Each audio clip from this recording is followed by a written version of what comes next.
민수라는 한 사람을 소개받아서 만나기로 했어요. 그런데 주변에서 다른 친구들이 민수에 대해서 나쁜 말을 합니다. 야야야야, 민수가 사실은 사기꾼이래. 맨날 약속 안 지키고 짜증나는 인간이야. 걔는 너 만나면 일 다 떠넘길 생각만 할걸? 다른 사람 유혹해서 이런저런 일 시키는데 아주 능통한 사람이야. 야야, 걔가 저번에 친구 애인 뺏었잖아. 이런 상황이라면 저는 어떻게 해야 하나요? 여러분은 어떻게 하시겠습니까? 나 역시 민수를 좋지 않게 생각한다. 그래도 민수를 만나본다.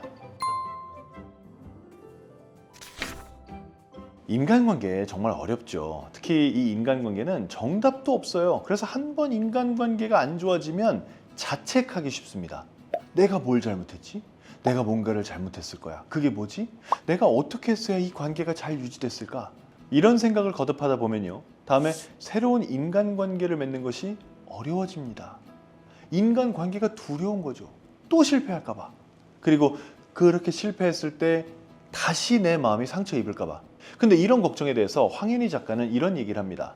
누구든 만나보고 판단한다. 그 사람의 평소 평판도 중요하지 않다. 누군가 그 사람을 욕한다면 나는 오히려 욕한 사람을 피한다. 이렇게 생각하는 이유는 뭘까요? 이런 생각은 어떤 장점이 있을까요?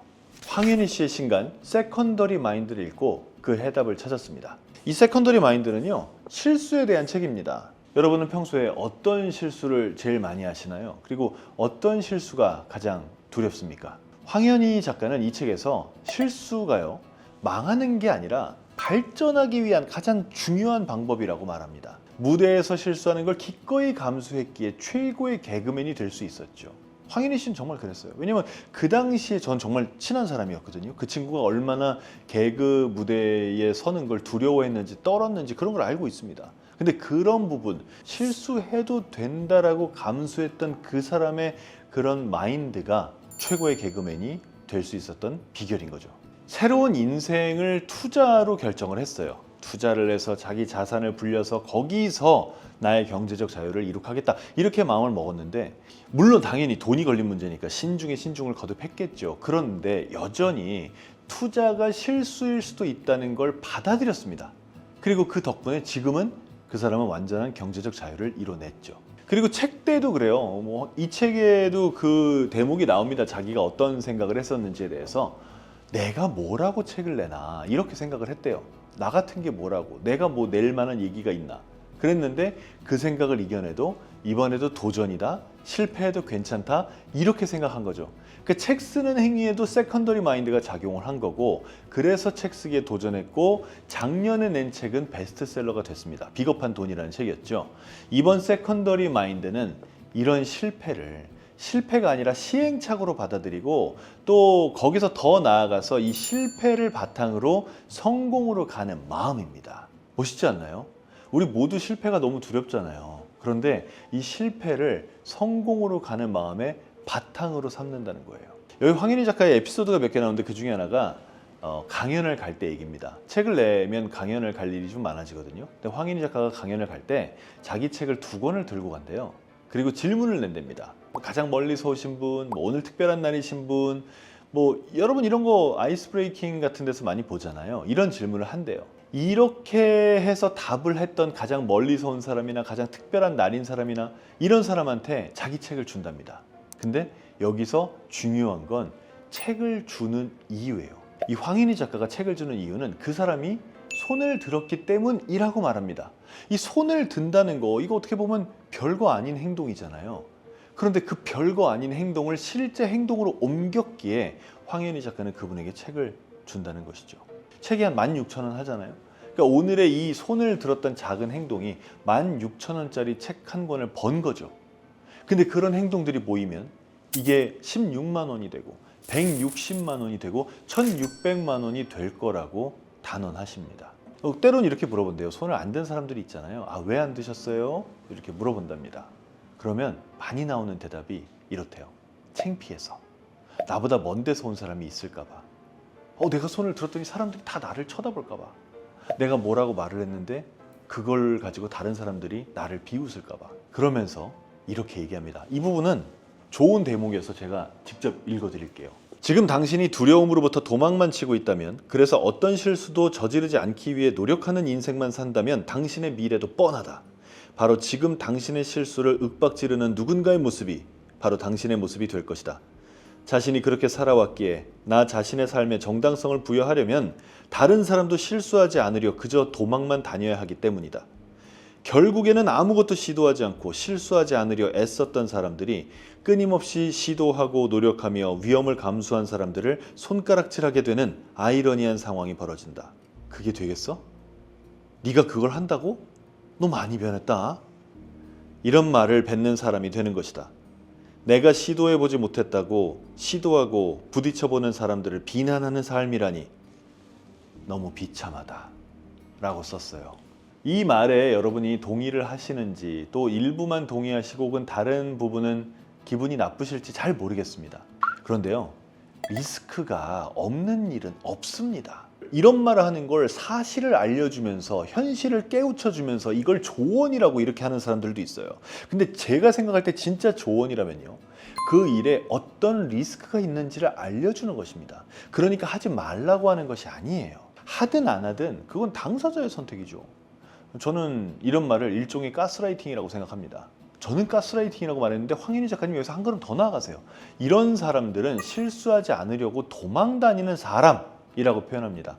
그래서 어떤 일을 할 때 그 일에서 느껴지는 두려움으로부터 도망치는 사람들이 있죠.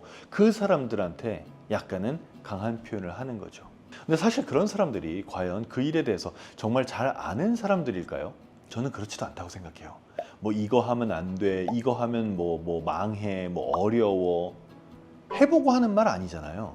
해보고 하는 사람들은요, 이렇게 얘기합니다.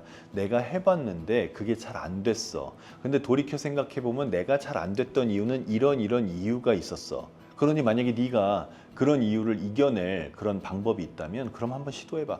이렇게 말을 하겠죠. 그게 정말 해본 사람들이에요. 생각해보면 우리 주변에 정말 많습니다. 자기가 잘 아는 것도 아니면서 또 해본 적도 없으면서 그저 어디서 보고 들은 이야기만으로 다른 사람들의 도전, 뭔가를 열심히 하려고 하는 마음, 거기다가 찬물을 휙 끼얹는 사람 많아요.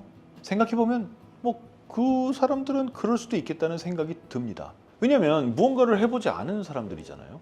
내가 아직 그걸 도전 안 해봤다고요. 근데 내 친구가, 내 동생이, 내 형제가 내가 안 해본 어떤 새로운 거를 도전을 한대. 그걸 해서 만약에 그 친구가 성공을 하든가, 그걸 해서 그 친구가 발전하든가, 그게 싫거든요. 그게 두려운 거야. 그러니까 그 일을 안 한 게 두려운 게 아니라 그 일을 한 내 친구가 뛰어난 사람이 되는 게 두렵고, 그 친구가 뛰어난 사람이 돼서 내가 뛰어나지 못한 사람이라는 걸 확인하는 게 두려운 거예요. 그러니까 그런 사람들이 친구의 성공을 뒤에서 이렇게 얘기합니다. 야, 걔 예전에 진짜 아무것도 아니었어. 내 빵 셔틀이었어. 걔가 벤처 대박 났지. 대박 났는데 야, 그 벤처 사실은 내 아이디어야. 걔가 가져가서 실행한 거야. 정말 그렇게 생각한다면 먼저 실행했으면 됩니다. 실행한다고 다 성공하는 것도 아니에요. 친구의 특별한 노력이 있었기 때문에 성공한 거죠. 이런 부분은 전혀 헤아리지 않고 그저 최초의 아이디어가 자기 거였다고 우기는 사람은 아마 그 다음에 정말 좋은 아이디어가 떠올라도 또 실행 못할 거예요. 평생 동안 그 얘기할 거예요. 뭐는 내 아이디어였고 저것도 내 아이디어였고 뭐 저것도 뭐 미국에서 대박난 어떤 벤처도 사실은 처음에 자기 아이디어였다고 하겠죠. 실제로 그런 사람들 많이 있습니다. 근데요, 세상에 그 어떤 일이라 하더라도 최초의 아이디어만으로 성공하는 일은 없습니다. 스티브 잡스가 아이폰을 만들었죠. 그것 때문에 스마트폰이라는 영역이 생겼고 아예 새로운 산업군이 생겼습니다.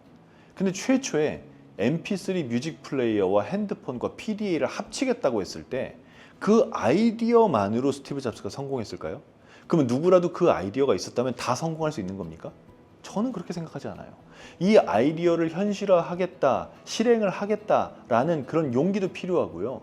그리고 실행 과정에서도 어떻게 해야 더 좋게 만들 것인가, 더 사람들에게 편리하게 만들 것인가에 대한 생각이 끊임없이 들어가야 되는 거죠. 최초의 아이디어만으로 나오지 않습니다. 또 이런 것도 있어요. 스마트폰이 나온 이후에 세상에 수많은 메신저가 나왔죠. 메신저라는 아이디어는 이미 시장에 널리 퍼져 있었어요. 그 많은 메신저 중에 카카오톡이 우리나라에서 가장 인기 있는 메신저가 됐죠. 근데 이렇게 된 것은 아이디어 때문인가요? 아니에요. 아이디어는 이미 다 있었다니까요. 근데 그 아이디어를 실행했던 여러 메신저 기업 가운데 카카오톡에서 해낸 여러 가지 실행 덕분인 거죠. 저는 이런 걸 긍정 마인드라고 봅니다. 어떤 일을 대하든 긍정적인 부분을 먼저 보는 거죠.